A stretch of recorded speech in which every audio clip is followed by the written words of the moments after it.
WhatsApp has rolled a new feature on its app. So basically what happens before, we cannot use multiple numbers on a single app, but now we can use multiple numbers or multiple accounts in one single application. So how you can do it? Let me show you. So watch this video till the end to know the whole process.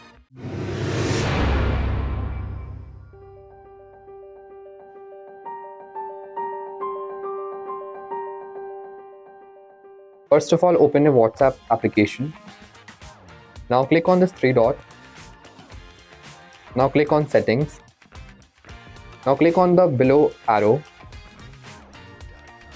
Now click on add account. Now click on agree and continue. Now fill up your details and press next.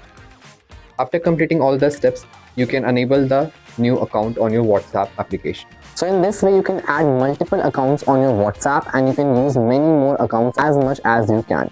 So if you like this video, please give us a thumbs up, share with your friends, and yes, do not forget to subscribe our channel. I'll meet you in the next one.